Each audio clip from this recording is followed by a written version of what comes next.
semangat. Nah, alhamdulillah bertemu kembali dengan Us Febri. Hari ini kita akan belajar Al-Islam untuk pembelajaran terakhir ya. Sebelum kita mulai pembelajaran hari ini, ayo kita awali pembelajaran hari ini dengan membaca basmalah bersama-sama. Bismillahirrahmanirrahim.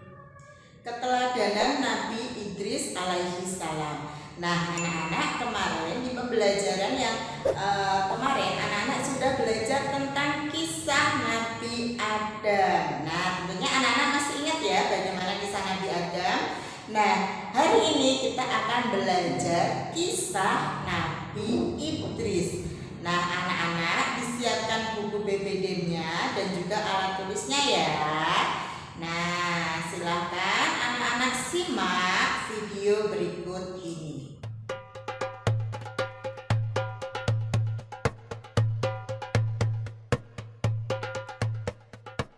Nabi Idris alaihi salam adalah keturunan keenam dari Nabi Adam alaihi salam yang lahir di Mesir. Beliau diberi nama Idris karena gemar membaca dan menulis. Nabi Idris adalah nabi yang sangat cerdas. Beliaulah yang pertama kali menjinakkan kuda yang semula merupakan binatang liar.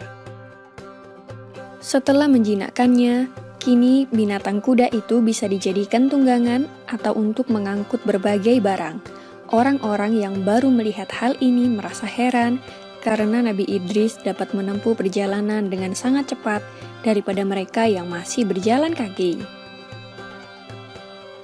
Dengan adanya kendaraan ini, kaum Nabi Idris sangat terbantu dan menjadi semakin makmur.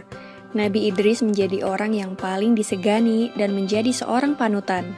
Di dalam Al-Quran, Nabi Idris digolongkan sebagai manusia yang sabar karena beliau tidak mudah putus asa dalam menghadapi tantangan dan rintangan seberat apapun. Nabi Idris merupakan manusia pertama yang mulai menulis dengan pena dan dianugerahi berbagai kepandaian oleh Allah. Di antaranya ilmu alam semesta, ilmu tulis-menulis, dan ilmu berhitung. Beliau pula yang pertama kali menjahit baju sehingga membuatnya lebih nyaman dipakai daripada baju yang masih terbuat dari daun dan kulit hewan. Selain itu, beliau juga menguasai berbagai macam bahasa. Oleh karena itulah, beliau dapat dengan mudah berkomunikasi dengan manusia lainnya. Beliau juga pandai membangun rumah sederhana yang indah dan nyaman, sehingga banyak orang dari berbagai daerah yang menirunya dan meminta bantuannya. Dengan ditemukannya berbagai teknologi hasil penemuan dari Nabi Idris yang membuat kaumnya lebih makmur, kaum anak cucu Nabi Adam lainnya yang berasal dari Qabil menjadi sangat iri. Mereka pun mulai merencanakan sesuatu yang jahat dan mengganggu kaum Nabi Idris yang sedang bekerja. Semakin hari, kaum dari Qabil semakin bertambah jahat. Mereka mulai berani merampas harta benda kaum Nabi Idris dan melukai para perempuan dan anak-anak. Jumlah mereka pun juga semakin bertambah banyak, karena orang-orang yang tidak mau bekerja ikut menjadi golongan dari kaum keturunan Qabil. Karena kejahatan kaum keturunan Qabil semakin meresahkan, para penduduk pun mulai melaporkan berbagai kejadian itu kepada Nabi Idris. Nabi Idris lalu pergi menuju sebuah bukit dan memohon pertolongan kepada Allah Subhanahu wa Ta'ala. Pada usia 82 tahun itulah, Nabi Idris diangkat menjadi seorang rasul untuk memberikan peringatan kepada seluruh umat manusia. Maka Nabi Idris dengan segera melaksanakan tugasnya sebagai rasul dan memberikan peringatan kepada kaum keturunan Qabil untuk kembali ke jalan yang benar. Nabi Idris berkata kepada mereka, "Hai saudaraku, berhentilah mengerjakan perbuatan jahat dan mungkar.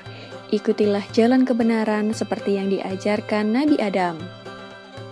Namun setelah diperingatkan oleh Nabi Idris, kaum keturunan Qabil malah menjadi sangat marah. Mereka malah menantang Nabi Idris untuk berperang. Maka Nabi Idris dan para pengikutnya mulai membuat berbagai peralatan perang dan membuat benteng pertahanan guna menahan serangan kaum keturunan Qabil. Akhirnya peperangan pun terjadi. Selain menjadi seorang nabi dan rasul, Nabi Idris juga merupakan seorang panglima perang.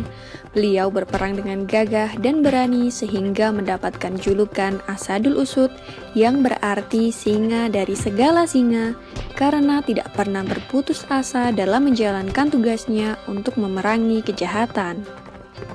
Nabi Idris adalah ahli strategi yang sangat pintar, sehingga beliau dan pasukannya selalu dapat memenangkan berbagai pertempuran. Namun semakin hari, kaum keturunan Qabil yang mungkar dan durhaka itu makin bertambah banyak jumlahnya, dan tidak terhenti menyerang para wanita dan anak-anak dari kaum Nabi Idris. Maka Allah Subhanahu wa Ta'ala memerintahkan Nabi Idris beserta kaumnya untuk berhijrah dan meninggalkan negerinya untuk menuju tempat yang lebih aman.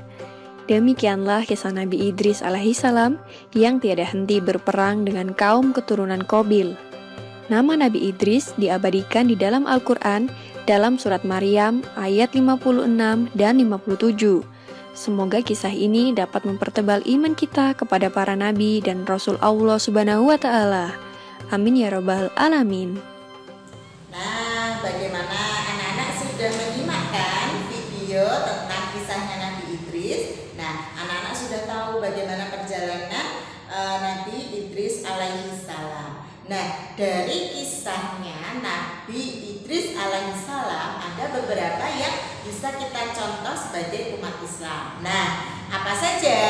Yang pertama yaitu rajin belajar. Nah, sebagai umat Islam kita harus rajin belajar. Selain itu kita juga harus rajin beribadah. Nah, dua ini tadi adalah contoh yang bisa kita ambil dari kisah Nabi Idris alaihissalam.